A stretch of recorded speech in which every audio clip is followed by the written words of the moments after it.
اللہ اکبر اللہ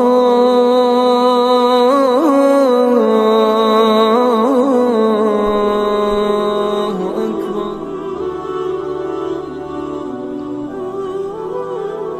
لا اقسم بہذا البلد، آغاز ہوا شہر مکہ کی قسم سے۔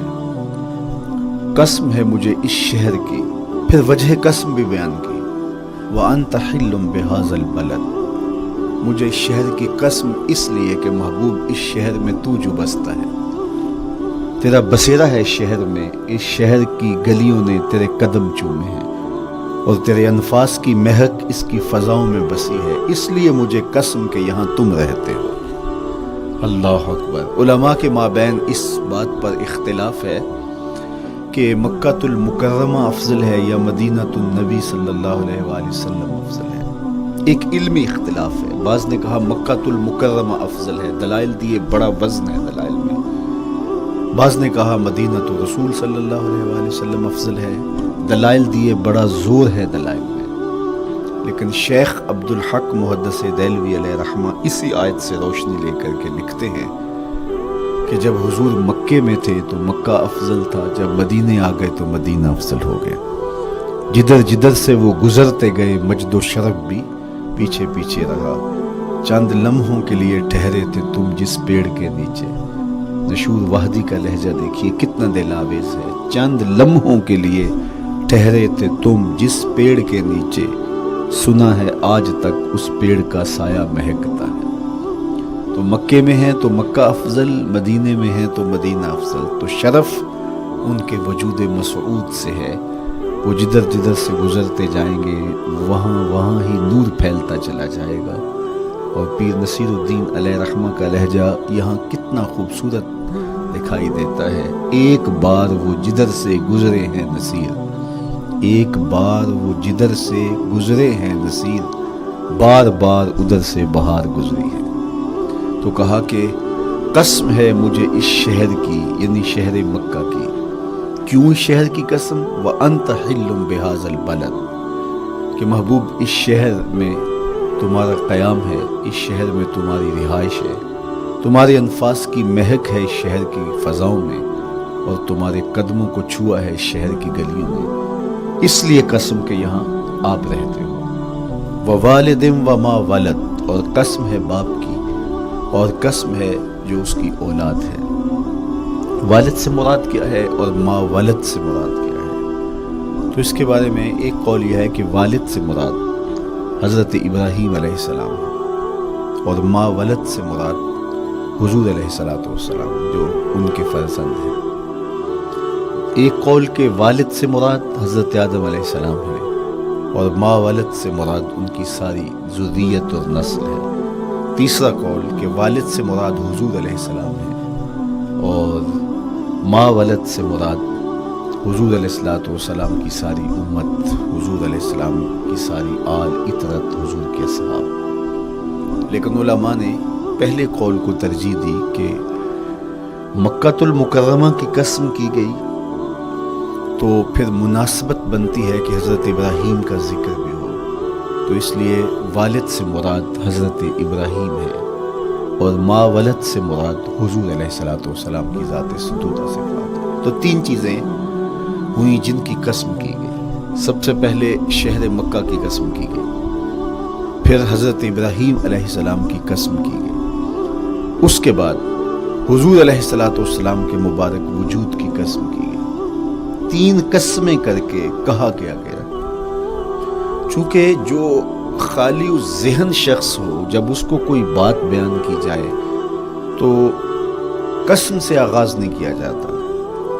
متردد ذہن کو کوئی بات کرنی ہو تو قسم سے آغاز کیا جاتا ہے، یا پھر آپ جس مضمون کو بیان کرنے جا رہے ہیں وہ اتنا اہم ہے کہ اس کی اہمیت کو اجاگر کرنے کے لیے آپ کو قسم کرنا پڑتی ہے۔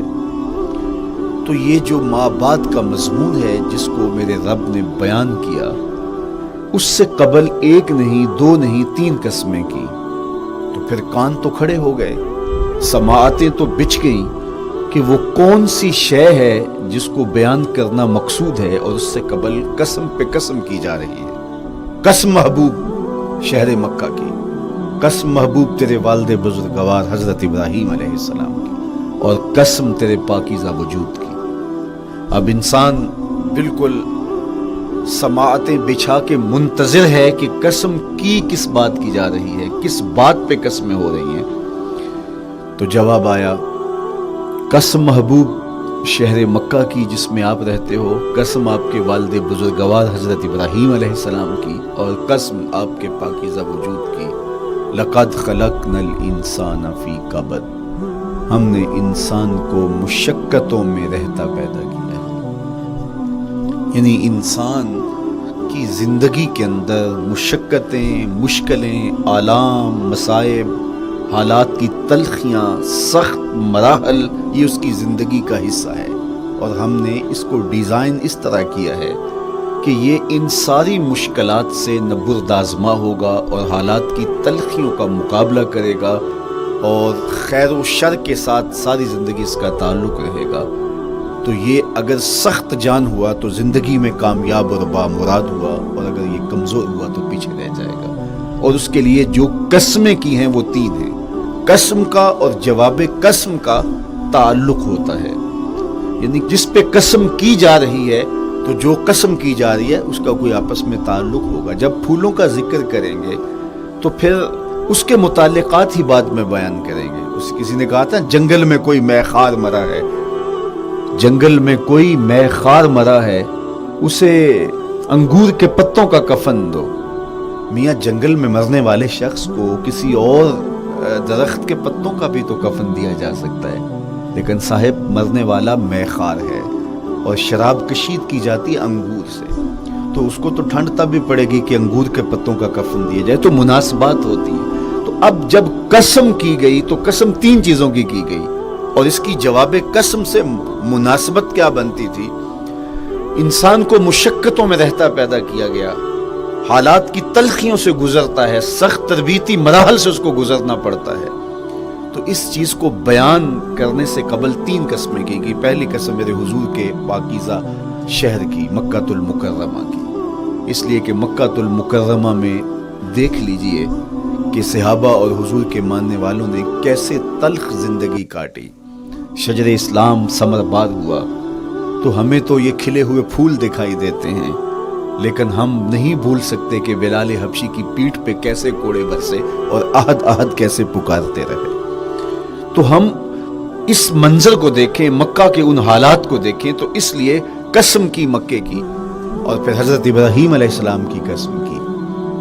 چونکہ حضرت ابراہیم نے جس قدر اذیتوں سے گزر کر کے، مصائب آلام کا سامنا کر کے، حالات کی تلخیوں کا مقابلہ کر کے اپنا راستہ بنایا اور اپنے رب کی رضا پائی، وہ تاریخ کا ایک انوکھا باب ہے. اس سے بڑھ کر کیا ہوگا کہ جلتی ہوئی آگ میں چھلانگ لگا دی رب کے حکم کی تعمیل میں، بیٹے کی گردن پہ چھری رکھ دی. یہ تماشا لب بام نہیں تھا. منا کی وادی میں وہ انوکھا واقعہ رقم ہوا کہ آج بھی تاریخ انگشت بدندہ ہے کیا ایک باپ، اور وہ اس بیٹے کو ذبح کرنے کے لیے آمادہ ہو گیا جو اس کی آنکھوں کا نور ہے اور دل کا قرار ہے. رب سے مانگ مانگ کے لیا، لیکن تعمیل ارشاد میں اس بیٹے کی گردن پہ چھری رکھنے کے لیے باپ تیار ہو جاتا ہے اور اس کو ذبح کرنے کے لیے آمادہ ہو جاتا ہے، حتیٰ کہ بیٹے کو لٹا لیتا ہے اور ہاتھ میں چھری پکڑ کے بیٹے کی گردن پہ رکھ کے پوری ہمت کے ساتھ جب چھری چلاتا ہے تو آواز آتی ہے فلما اسلما وتلہ للجبین ونادیناہ ان یا ابراہیم قد صدقت الرؤیا انا کذالک نجزی المحسنین. ابراہیم بس کرو، تم نے واقعی خواب پورا کر دکھایا. اپنی بیوی کو، اپنے نو مولود بچے کو وادی غیر ذی زرع میں چھوڑ آنا، جہاں کچھ بھی میسر نہیں تھا. یہاں آپ کو آپ کے ماں باپ چھوڑ کے جاتے ہیں، ایک خوبصورت آسودہ ماحول ہے، اور آپ کو جس مقصد کے لیے چھوڑ کے جا رہے ہیں تو وہ مقصد بھی آپ کے اور ان کے پیش نظر ہے، لیکن اس کے باوجود بھی جو ہے وہ آنکھیں نم ہو جاتی ہوں گی کہ ہم اپنی اولاد کو یہاں چھوڑ کے جا رہے ہیں، جبکہ ایک محفوظ پناہ گاہ میں آپ کو چھوڑ کے گئے. آپ کی تربیت کرنے والا ایک جو ہے وہ توانا طبقہ اور ایک توانا جو ہے وہ سٹاف موجود ہے جو آپ کی فکری، ذہنی، بدنی تربیت کے لیے کوشاں ہیں، لیکن اس کے باوجود بھی والدین محسوس کرتے ہیں لیکن اپنے نو مولود بچے کو وہاں چھوڑ کے جانا جہاں آب و دانہ بھی میسر نہیں تھا۔ مورخ اسلام فی جلندری نے اس وادی کا نقشہ کھینچتے ہوئے کہا، وہ وادی جس میں وحشت بھی قدم رکھتی تھی ڈر ڈر کے، جہاں پھرتے تھے آوارہ تھپیڑے بادے سر سر کے، جہاں پر گھاس اگتی تھی، جہاں نہ پھول کھلتے تھے، مگر وہ سرزمین تھی آسماں بھی جھک کے ملتے تھے۔ تو اس وادی میں چھوڑ کے آنا، حضرت ابراہیم نے جو امتحانات دیے، اس لیے ان کی قسم کی، چونکہ جواب قسم کا تعلق بنتا ہے تو قسم ابراہیم کے پاکیزہ وجود کی کہ جنہوں نے دکھ سہے، تکالیف، آلام گوارا کی، لیکن پائے سوات میں لغزش نہیں آنے دی۔ تیسری قسم میرے حضور کے پاکیزہ وجود کی فرمایا جتنے دکھ مجھے دیے گئے، جتنی اذیتیں مجھے پہنچائی گئی، اتنی کسی کو نہیں دی گئی۔ پیدا ہوئے تو حضور کے باپ کا سایہ سر پہ نہیں تھا، پھر اس کے بعد حضور مختلف مراحل سے گزرے۔ 6 سال کی عمر میں ماں کا انتقال ہو گیا۔ جب راہ حق میں لوگوں کو دعوت رشد و ہدایت دینے نکلے تو جو لوگوں کے رویے تھے اور جو اذیتیں لوگوں نے پہنچائی وہ ایک الگ باب ہے۔ مکے کی گلیوں سے لے کے طائف کے بازاروں تک جن اذیتوں سے میرے حضور گزرے، ام المومنین سیدہ عائشہ رضی اللہ تعالیٰ عنہ فرماتی ہیں، ایک دن حضور کی بارگاہ میں حاضری تھی تو ہم نے عرض کیا، حضور کیا احد کے دن سے سخت دن بھی زندگی میں کبھی گزرا ہے؟ صحابہ کی نظر میں اس دن سے سخت دن کبھی زندگی میں نہیں آیا، اس لیے کہ جب 70 صحابہ کی لاشیں پڑی تھیں، حضور کے چچا حضرت امیر حمزہ شہید کر دیے گئے، اور نہ صرف انہیں شہید کیا گیا، ان کا مسئلہ کیا گیا، اعضائے بدنیاں کاٹ دیے گئے، ناک کاٹ لی گئی، زبان کاٹ لی گئی، بدن چیر کے کلیجہ نکالا گیا، اور پھر ان اعضاء کا ہار پرویا گیا، اور ہندا نے گلے میں ڈال کے رقص کیا، آنکھوں میں نیزے چبھوئے گئے۔ تو یہ دردناک دن تھا۔ تو حضور کے سر انور پہ سفید رنگ کی پٹی بندھی تھی اور چشمان رحمت میں آنسو تھے، اور بار بار فرماتے تھے ما فعل امی، میرے چچا کی کہانی سنو۔ تو یہ دردناک دن تھا جو صحابہ نے اپنی آنکھوں سے دیکھا۔